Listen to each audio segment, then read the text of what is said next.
आज जागतिक अर्थात एड्स प्रतिबंधक दिन निमित्त नेरूळ येथील MGM वैद्यकीय महाविद्यालय आणि रुग्णालयाच्या MBBS प्रथम वर्षातील विद्यार्थ्यांनी एक जनजागृती फेरी काढली।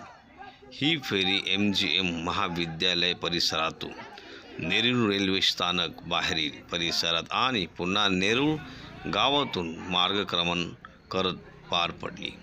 विद्यार्थ्यांनी हातात जनजागृतीचे पत्रक आणि घोषणा फलके घेऊन परिसरातील नागरिकांना HIV एड्स प्रतिबंधक व सुरक्षिततेबाबत माहिती दिली।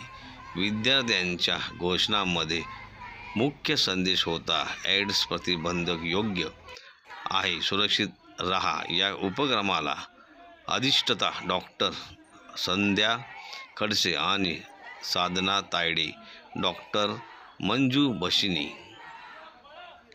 तसेच विविध विभागाचे प्रमुख व सामुदायिक वैद्यकीय विभाग कर्मचारी आणि उपस्थिती दर्शवून विद्यार्थ्यांचे कौतुक केले। वैद्यकीय दृष्टिकोनातून एड्स हा HIV व्हायरलमुळे होणारा संक्रमणजन्य